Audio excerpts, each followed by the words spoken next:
खुद ही सोचिए ना कि कितनी बार आपने खुद को इस विकृत चक्र में फंसा हुआ पाया, जब आपने खुद में ये महसूस किया और खुद से प्रॉमिस किया कि अब ये बस आखिरी बार। आपका कई बार मन भी नहीं होता अंदर से, फिर भी आप ये हस्त मैथुन की क्रिया को करने की चुनते हैं। क्या होता है जब आप हस्त मैथुन मैस्टरबेशन करते हैं तो उस वक्त आपको कैसा महसूस होता है? पर मैं उस पल भर सुख की बात नहीं कर रही जो आपको शारीरिक तौर पर मिलता है, बल्कि मैं तो यहाँ बस गहराई की बात कर रही हूँ, जहाँ आपका मन, आपकी आत्मा और आपका अस्तित्व भी प्रभावित होते हैं। अगर मैं ये कहूँ कि ये वो क्रिया जिसे अक्सर लोग मामूली या पापपूर्ण मान लेते हैं, दरअसल ये इंसानी अवचेतन मन के गहरे पहलुओं को उजागर करती है। इंसान के हर व्यवहार के पीछे एक छिपा हुआ अर्थ, एक ऊर्जा, एक प्रतीक होता है, जिसमें हस्त मैथुन भी शामिल है। ये वो तरीका होता है जिसमें इंसान अपने अधूरे मन के अभाव को पूरा करने या अपने किसी दबे हुए हिस्से को बाहर निकालने की कोशिश करता है। कभी ये क्रिया भागने का जरिया बनती है तो कभी अपने भूले बिसरे हिस्से से जुड़ने की कोशिश। यही वजह है कि जो व्यवहार इतना व्यक्तिगत और आम है, फिर भी अलग अलग अर्थों से भरा हुआ है। हम इस वीडियो में समझेंगे कि जब आपको ये लत लग जाती है और जब आप इसे बार बार दोहराते हैं तो इसके पीछे क्या कारण होते हैं जो आपको ऐसा करने के लिए उकसाते हैं। जो ऊर्जा आप बाहर निकालते हैं, आखिर आप उसका करते क्या है? ये वही विशेष पॉइंट है जिसके बारे में हम इस वीडियो में बात करेंगे। ये सिर्फ सतही नहीं बल्कि बहुत ज़्यादा गहराई में जाकर जुड़ा है। जब हम लिबिडो इस शब्द का नाम सुनते हैं तो हमारे दिमाग में सिर्फ सेक्स आता है, लेकिन ये सिर्फ यौन इच्छा नहीं, हमारी आत्मा का ईंधन है। ये वो जीवन शक्ति है जो आपकी जिंदगी को गति देती है। अब सोचिए कि जब ये ऊर्जा सही दिशा में नहीं लगती, जब आपके जीवन का कोई उद्देश्य नहीं होता, जब आपको खुद को व्यक्त करने की कोई जगह नहीं मिलती, तो ये ऊर्जा भीतर ही भीतर जमा होने लगती है और खोलने लगती है। फिर वो किसी ना किसी रास्ते से बाहर निकलती है। हस्त मैथुन इसी अर्थ में एक रास्ता बन जाता है, ध्यान को हल्का और तेज करने का अकेला उपाय है। लेकिन सवाल ये उठता है कि ये ऊर्जा क्या सचेत रूप से इस्तेमाल हो रही है या व्यर्थ हो रही है? अगर आप खुद को बार बार इसी आदत की तरफ लौटते हुए पाते हैं, आप बार बार हस्त मैथुन की क्रिया को दोहराते हैं, तो ये संकेत हो सकता है कि आपकी जो ऊर्जा है, आपकी जो आत्मिक ऊर्जा है, वो इसी एक ही जगह पर अटकी हुई है। सवाल ये नहीं है कि हस्त मैथुन सही है या गलत है, ये अच्छा है या बुरा है। ये कोई नैतिक मुद्दा नहीं है, ये मुद्दा तो जागरूकता का है। क्योंकि जब कोई क्रिया अचेतन होती जाती है तो वो हमें नियंत्रित करने लगती है और हमें एहसास भी नहीं होता। कई बार हम खुद की इच्छा से नहीं बल्कि उदासी, उबाऊपन, अकेलेपन, चिंता की वजह से हस्त मैथुन कर रहे होते हैं। ऐसे में ये लिबिडो एक खालीपन को भरने का साधन बन जाता है, एक ऐसे घाव को ढकने का तरीका जो अभी तक भरा ही नहीं। यही वो जगह है जहाँ पर आत्म जागरूकता सबसे ज्यादा प्रभावशाली तरीके से काम करती है। जब आप अपनी इस इच्छा के पीछे की सच्चाई को पहचानने लग जाते हैं तो आपके पास एक अवसर होता है अपनी इस ऊर्जा को सही दिशा पे लगाने का।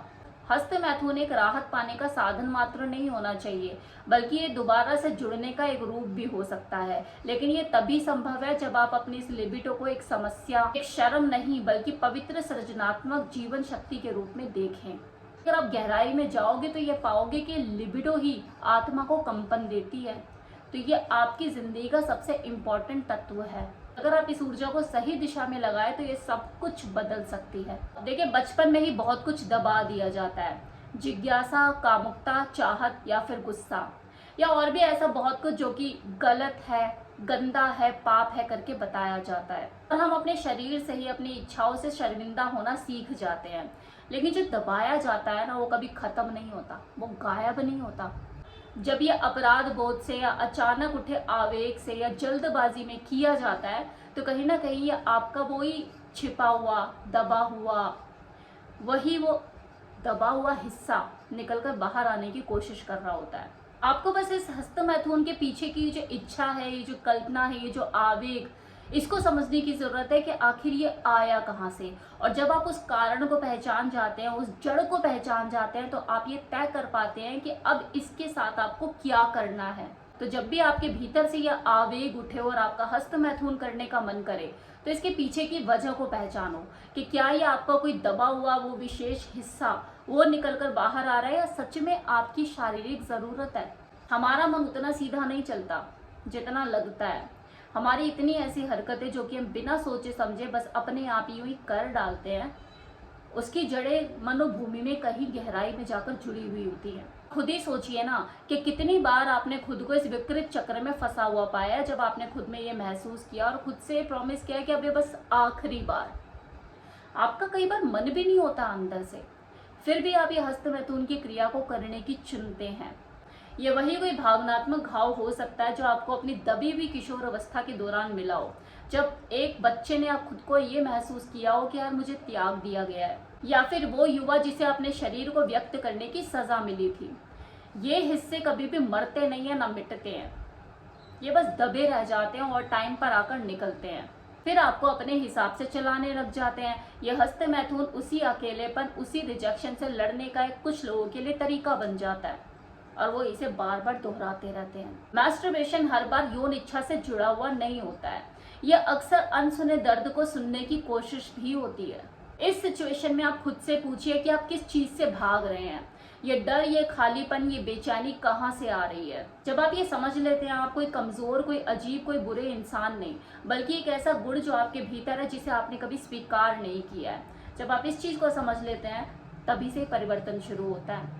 इस संदर्भ में मैस्टरबेशन इस बात का संकेत हो सकता है कि आपके भीतर कुछ ऐसा है जो ध्यान चाहता है। ये दंड नहीं है किसी तरह का, बल्कि खुद को सुनने का एक अवसर है, क्योंकि दबाना यातना है और अचानक से ऊर्जा को छोड़ देना खालीपन को पैदा करता है। ये ऊर्जा बहती रहनी चाहिए। अगर आप इसे रोक दोगे तो सड़ जाओगे, अगर आप इसे व्यर्थ खो दोगे तो ये आपके खिलाफ ही आकर खड़ी हो जाएगी, और अगर आप इसे सही दिशा में लगा दोगे तो खुद में कुछ बन जाओगे। कितने लोग करते हैं ना ऐसा, अपनी इस ऊर्जा को सही डायरेक्शन में लगाते हैं। वो नृत्य हो सकता है, चित्रकारी हो सकती है, संगीत हो सकता है। मनुष्य जो है ना, वो सिर्फ सुख पर निर्भर नहीं रह सकता है, उसे अर्थ की भी जरूरत होती है। तो अपनी इच्छाओं, अपने मन की बेचैनी, अपने आवेग को पहचानो और फिर खुद को बदलो, बिना ही उन्हें दिखाएं कि वो इच्छाएं आपको नियंत्रित करें और ना ही उन्हें दबाने की कोशिश किए, क्योंकि इच्छाओं का दमन सिर्फ उन्हें भीतर किसी कोने में खिसकाने का काम करता है, सॉल्यूशन नहीं है। हस्तमैथुन किसी भी लिबिडो की अभिव्यक्ति की तरह ना तो अच्छा है और ना ही बुरा, बस फर्क इस बात से पड़ता है कि इसके पीछे की चेतना क्या है। चेतना की स्थिति से जो इस क्रिया के पीछे काम कर रही है, आपको मोटिवेट कर रही है। अगर ये फोर्सफुली हो रहा है तो आप खुद से ही दूर हो जाओगे और आपके अंदर नेगेटिविटी का वास होने लग जाएगा। लेकिन अगर आप इसे पॉजिटिव वे में करते हैं, शरीर के प्रति सम्मान, अपनी भावना और उसके पीछे के जो कारण है उसको समझ कर अगर इसे करते हैं, तो आपको पॉजिटिव चेंजेस देखने को मिलेंगे अपनी बॉडी में। तो यह आपके मानसिक और शारीरिक स्वास्थ्य का एक जरिया भी बन सकता है। तो डिपेंड करता है कि आप इसे किस पर्पस से कर रहे हैं।